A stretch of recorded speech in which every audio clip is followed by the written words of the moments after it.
La tecnología ha impactado muy fuertemente la comunicación social en general y los medios de comunicación han sido de las empresas convocadas a transformarse porque la comunicación de hoy está matizada fundamentalmente por una comunicación directa, sin intermediario, por una comunicación breve y efectiva y marcada sobre todo por un concepto que se conoce como redes sociales, que ha fuertemente impactado al mundo de la política y también de la economía. Guarionex Luperón es un escritor dominicano que acaba de publicar el libro La primavera de la servidumbre, el poder de las redes sociales. Y lo hemos invitado para que nos ayude a entender un poco este nuevo fenómeno que es tan potente, tan impactante y que pone a delirar a mucha gente, incluso entendiendo que el poder de las redes sociales es un poder demasiado grande y que ya no hay otra manera de comunicarse. Muchas gracias, Guarionex.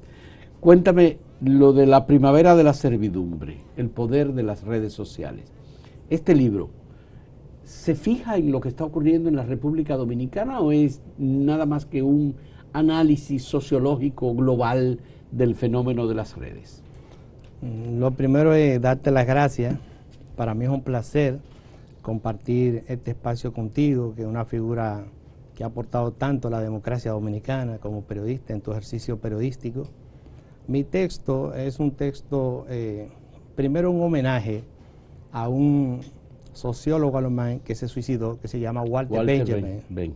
Así es. Y además, con él, yo quiero también rendir un homenaje a una serie de pensadores que tienen un hilo común, que la mayoría son de descendientes judíos. Sí. Entre ellos Hannah Arendt. Hannah Arendt, por supuesto. Norbert Elias. Yeah. Y también un alemán importante que tú conoces bastante, que se llama Jürgen Habermas, de la teoría de la acción comunicativa y de la opinión pública. En el caso de Walter Benjamin, es uno de los personajes escogidos por Mario Vargas Llosa en Las palabras de la tribu, para analizar biográficamente su vida y también el contenido de su obra. Bueno, pues mi texto dialoga con algunos textos de Walter Benjamin, sobre todo con las 18 tesis de la filosofía de la historia y con los pasajes de París. Esos textos son como el enlace básico de mi texto. Y sobre todo, con todos sus autores, con dos conceptos básicos, con el mesianismo y con la redención. Y a eso viene la primavera de la redención. Porque Benjamin tiene una tesis que dice, la historia no solamente está hecha por los genios, sino por una servidumbre anónima. Lo que pasa es que los medios tradicionales, antes de la segunda década del siglo XXI, no le daban voz a esa servidumbre anónima.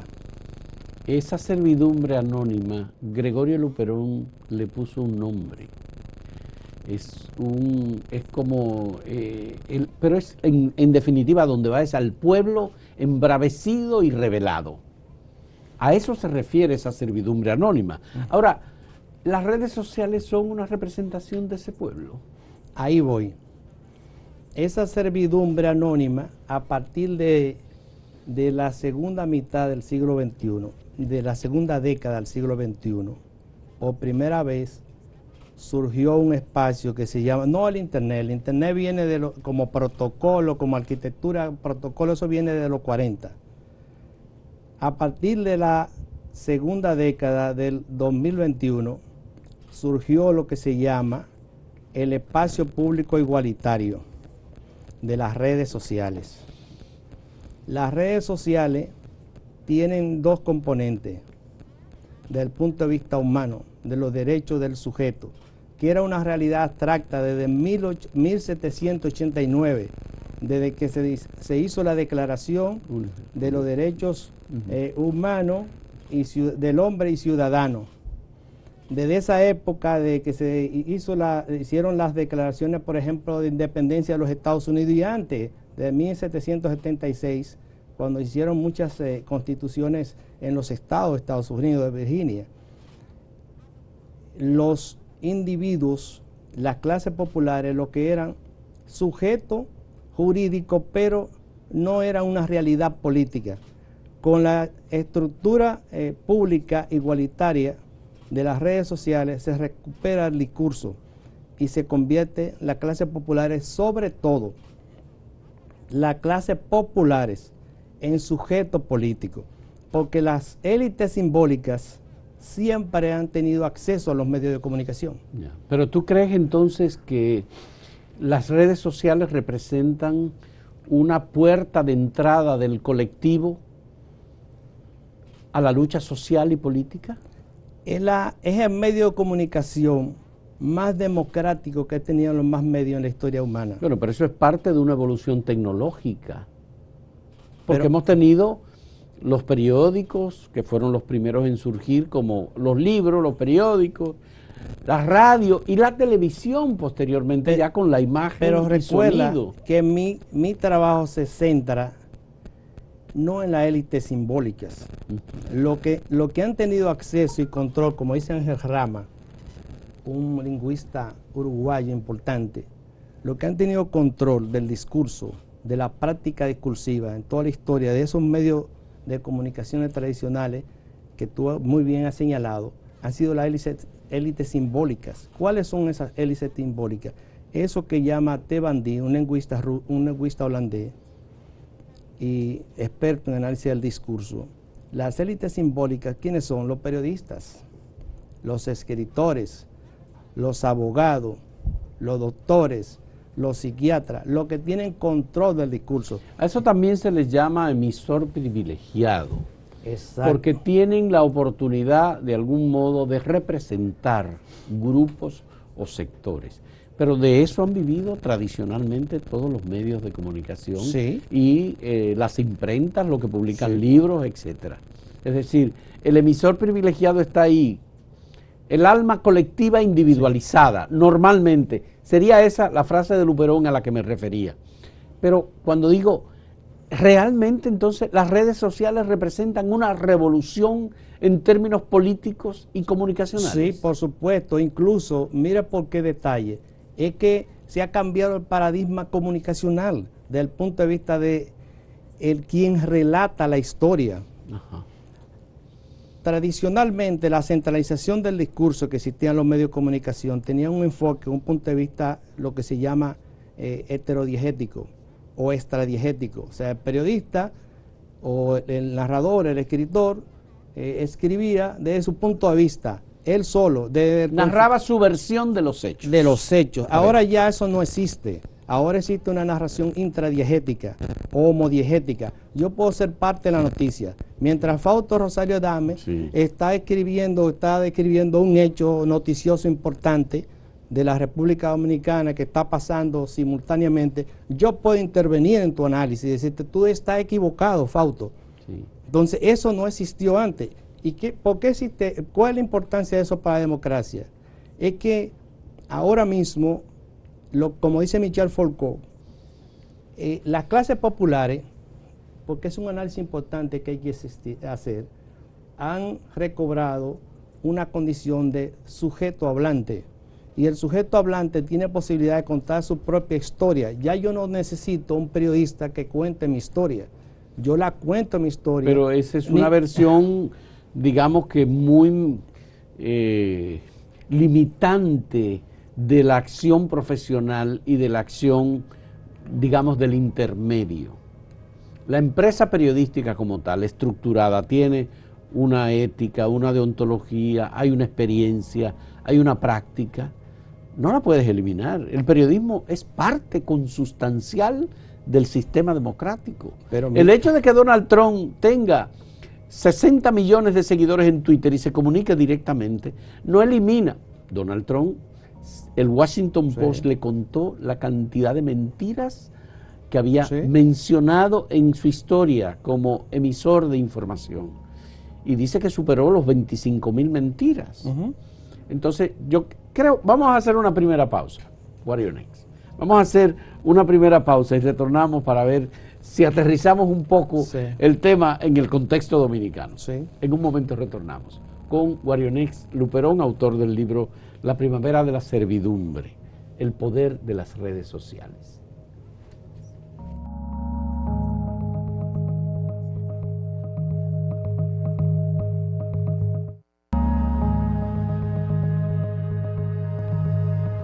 Guarionex, estamos viviendo uno de los tiempos donde hay mayor cantidad de mentiras, de noticias falsas, de manipulaciones, de distorsiones.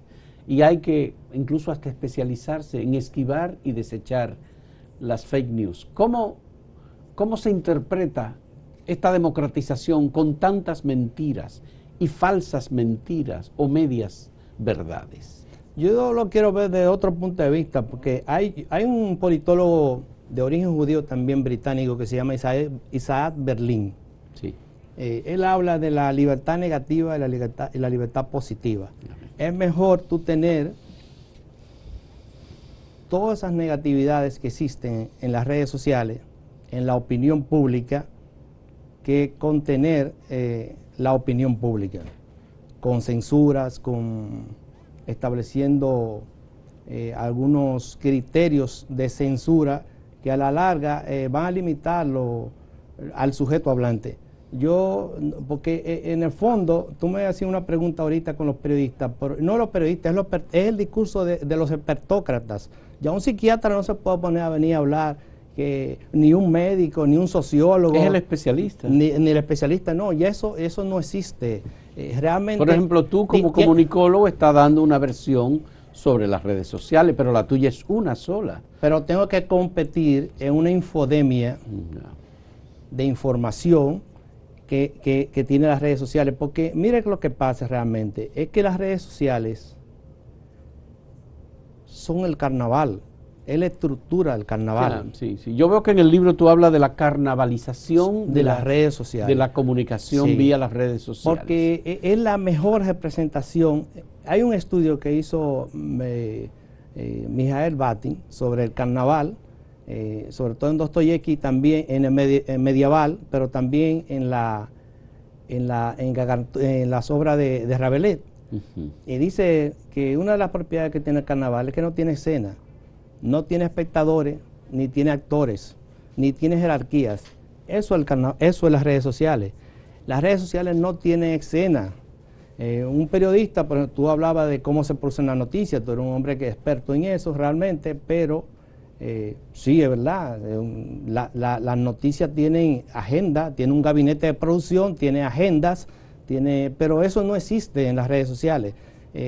Yo necesito solamente un frame para yo desatar una corriente de opinión pública. Y usted me dirá, bueno, eso no es una reflexión ilustrada como lo hacían los Diderot y como lo hacía Voltaire, los enciclopedistas. Los enciclopedistas, pero es una reflexión contextual, es una coyuntural, específica y tiene un concepto muy básico, tiene la estructura interna de la vida cotidiana de ese sujeto, la materialidad. Pero mira, Guarionex, si analizamos que las redes sociales no son ese ámbito de libertad que tú presentas, porque lo que hemos visto es que las redes sociales son controladas por empresas privadas que determinan cuáles son los contenidos que pueden divulgarse o no.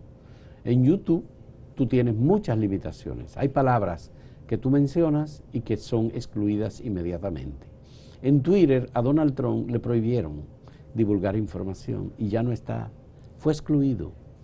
Entonces, igual en cualquiera de las redes, en Instagram, en Facebook, son limitaciones programáticas establecidas, manejadas por robots, por ejemplo. Por ejemplo, el tema de la pornografía está absolutamente prohibido en las redes, pero hay redes que tienen un poco más de tolerancia. Por tanto, no es verdad que las redes sociales son un ámbito como de libertad total para hacer cualquier cosa. No. Hay unas limitaciones y hay unas empresas que se han convertido en las más ricas y las que mayor ganancia tienen en medio del caos comunicacional que existe hoy día. A Facebook le acaban de establecer en Australia que tiene que pagar a los periódicos australianos por uso de contenido. Y ellos aceptaron que van a pagar. Y la Unión Europea está estableciendo normas para que las redes sociales paguen por el uso del contenido de los periódicos. ¿Cómo se interpreta eso? Mira, realmente tú tienes razones en muchos aspectos de lo que tú estás enfocando, pero eso, hay un movimiento, yo no sé si tú conoces, lo toca el libro, en Norteamérica, un movimiento bastante fuerte para desarrollar lo que se llama una nueva legislación que tenga un sentido liberal sobre las redes sociales. Pero Estados Unidos fue el primer país que estableció límites al uso del Internet y control por parte de una legislación promovida todo eso es verdad, por el gobierno de Estados Unidos. Sí, pero es verdad todo eso, pero sin embargo, si tú te ves el caso, por ejemplo, hay un caso famoso en Carolina del Norte de un recluso, mira este caso, un caso famoso, un recluso, no recuerdo perfectamente el nombre, es contra el estado de Carolina. Él lo acusaron de violar a una niña y su cuenta se la restringió el Estado, se la eliminó. Él después sacó otra cuenta. ¿El Estado o la compañía? No, el Estado. El Estado le hincó una demanda para que se la... bueno, entonces lo hace la compañía. Sí. Es una empresa privada. Sí, pero el Estado fue que gestionó eso para restringirlo. ¿Qué pasa? Que él publicó cuando terminó su condena pidiéndole a Dios por un empleo. Mira, un caso interesante de comunicación. Pidiéndole a Dios por un empleo con otro nombre falso. Pero el tipo le hicieron un expediente y le cerraron la cuenta. Mira, pero él con una demanda en primera instancia perdió. En la Corte Suprema de Apelación de Carolina ganó. Perdió en la Corte Suprema de Carolina, perdió. En la Corte Suprema de Estados Unidos le abrían la cuenta. Bien. ¿Tú me entiendes? Guarionex, ¿tiene el Estado Dominicano posibilidad de intervenir en las cuentas de redes sociales en República Dominicana? Es lo peor que se haría en el mundo entero. Yo soy liberal. Mira, yo soy liberal. Mira, con todos los... No, pero te hice una pregunta. Sí. No tiene posibilidad de intervenir. No tiene posibilidad porque de intervenir. Porque aquí la legislación... Porque hay una legislación que se transfiere al manejo de las redes, pero es del 61, cuando no existía. Sí. No. Incluso la propia ley de telecomunicaciones no incluye el Internet. Pero escúchame una cuestión, es un aprendizaje mundial que hay con eso. No creas tú que porque Estados Unidos es la democracia que dicen perfecta, no, allá también se está aprendiendo. Allá hay un movimiento de jeffersonismo que está abogando por la libertad en las redes sociales.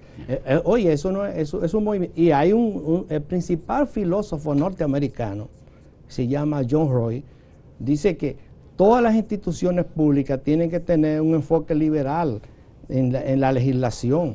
Tenemos que plantear cambios en las normas de las redes sociales, pero ajustadas al tiempo que vivimos. Por lo que tú me estás diciendo, Guarionex, habría que pensar, y esta respuesta quiero que me la dé en el siguiente segmento, que en el caso de las redes sociales no es necesario establecer ningún tipo de legislación que controle los contenidos que se divulgan en ellas como un elemento, digamos, de libertad, porque tú me dijiste que tú eres liberal. Yo sí.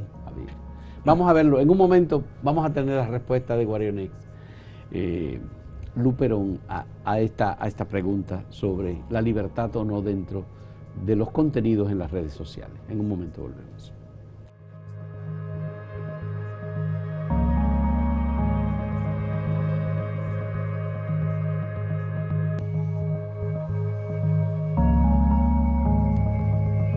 Con compañías privadas decidiendo lo que se publica y lo que no, a nivel global, en Estados Unidos y en otros países, en República Dominicana, ¿es posible establecer controles?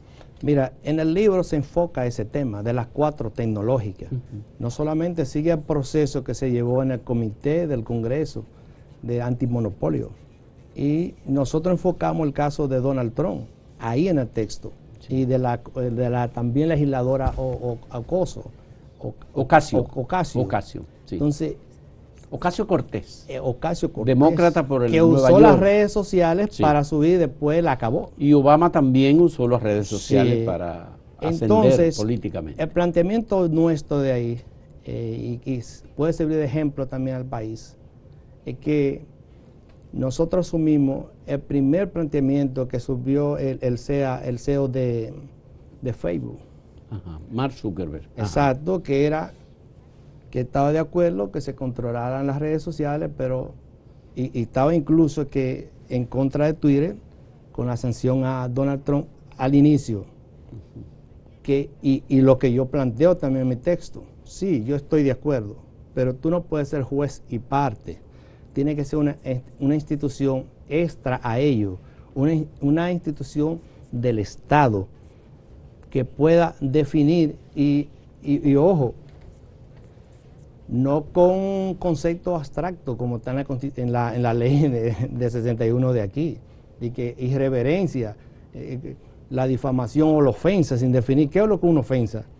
Una ofensa de los años 60 o 70 no es la ofensa de hoy. Porque las sociedades son construcciones sociales. El concepto que puede funcionar ahora como una ofensa, 30 años atrás tal vez era un crimen, pero ahora no lo es.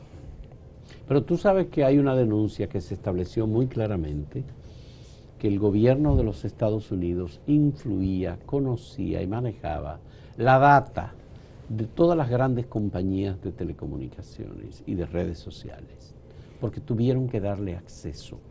Y eso se manejaba a través de la Agencia de Seguridad Nacional de Estados Unidos. La revelación produjo una persecución que todavía se mantiene sobre un personaje importante que vive en Rusia. ¿Tú lo has tomado en cuenta eso? Sí, pero esos son otros aspectos, lo que tiene que ver con la arquitectura tecnológica. Eso es otra cosa. Yo me centro más, eso no quiere decir que yo no trate ahí, por ejemplo, la propuesta de una política ética para el control de los motores de navegación. Todo eso, pero hay mucho texto de eso, hay mucho trabajo. Ahora, eso no quita, y que es otra cosa, que esta nueva era digital, no, porque son tres cosas diferentes. La arquitectura del Internet, lo que tiene que ver con la arquitectura de los enlaces web y lo que tiene que ver con la estructura pública igualitaria de las redes sociales. Eso es otra cosa, son tres cosas diferentes, que tienen tres comportamientos diferentes, que tienen sus cosas buenas y sus cosas negativas. A mí lo que me interesa, y la reflexión central de mi libro, tiene que ver con las redes sociales como espacio, como una estructura social que ha dado voz, no solamente voz, que ha concretizado lo que las teorías liberales llaman la realidad de la opinión pública. ¿Tú crees, Guarionés, que las redes sociales pueden convivir y mantenerse al mismo tiempo que los medios de comunicación tradicionales, prensa, radio, televisión? Sí, tienen que competir porque hay una infodemia. Hay una infodemia en los medios de comunicación, hay una carnavalización de las redes sociales. Entonces ya los medios no son dueños absolutos de sus relatos. Sus relatos tienen que mandarlo a competir al carnaval del pueblo. Si son buenos van a brillar ahí, si no son buenos se van a perder en lo que ya decía Aldo en El Mundo Feliz, decía como el mar de las informaciones, se van a perder en un mar de informaciones. ¿Tú crees que en República Dominicana es posible limitar en las redes sociales el uso de los medios formales, tradicionales? No, jamás. No creo ni en los medios, por ejemplo. Yo veo los medios que están peleando y se están actualizando y introduciendo más programas interactivos, que eso es importante. O sea, por ejemplo, lo que hizo Australia, ¿no es correcto? Mira, es un caso emblemático y nosotros estamos de acuerdo con eso. ¿Qué pasó en Australia? No es Australia solamente. Australia ha sido el país que se le ha parado a las tecnológicas. Se aprobó la primera ley. Sí, la sí, primera ley sí. de pago a los periódicos por uso de sus contenidos. Sí, el pago de contenido, Internet. eso está bien, eso no está en mal. las redes sociales. Eso no está mal porque ellos están ganando recursos, bastantes recursos. Eso no está mal, eso es otra cosa, porque es un pago de autoría, de contenido. De derecho de autor. Sí, exactamente, claro. Eso no está mal, es un caso emblemático, importante. Europa lo está más o menos hace mucho. Lo está discutiendo. Sí, exacto. Bueno, o sea, pero yo quiero insistir bastante que, por ejemplo, estamos viviendo un mundo de ciberdemocracia post-soberana. Y ahí es que tú quieres caer. Bueno. Y yo te quiero señalar un aspecto ahí ya final, que tiene que ver con lo que está pasando a nivel del mundo, que lo relata ahí. Caso Chile. Chile le impuso las redes sociales, el movimiento que se materializó en las redes sociales impuso el referendo en Chile. Entonces, como estamos viendo ese proceso... Pero esos son movimientos sociales, no son movimientos de redes sociales. Sí, pero eso tiene, obviamente, una expresión muy clara. Como tuvo Marcha Verde en República Dominicana, pero, en las redes. Pero Marcha Verde es un ejemplo, te lo voy a decir. Mira, Marcha Verde es una expresión de la postsoberanía, porque que nosotros no inventamos Marcha Verde. Bueno, pero los símbolos, todo eso viene de Europa. Miles de personas se manifestaron en las calles. Sí, pero... No era por las redes. Sí, pero... Las redes se expresaban y reproducían. Sí, pero las redes, acuérdate de una cuestión, las redes son... No las redes. Este proceso que estamos viviendo, es decir, democracia postsoberana, todo influye en el mundo. Y lo que tú estás viendo, por ejemplo, esos paraguas amarillos, eso se hizo en Hong Kong, eso se hizo en Bélgica, Marcha Verde se hizo en los cacos amarillos, lo que sea. Eso todo influye en esto. Bueno, gracias a Guarionex Luperón por esta conversación sobre este libro, La Primavera de la Servidumbre, el poder de las redes sociales. Tenemos que continuar, hay que profundizar en este libro. Está disponible para ser adquirido en ¿cuál de las librerías? En Amazon. En Amazon se puede comprar este libro que fue puesto a circular además en las redes sociales hace unos pocos días. Sí. Muchas gracias a Guarionex y muchas gracias a ustedes por la compañía.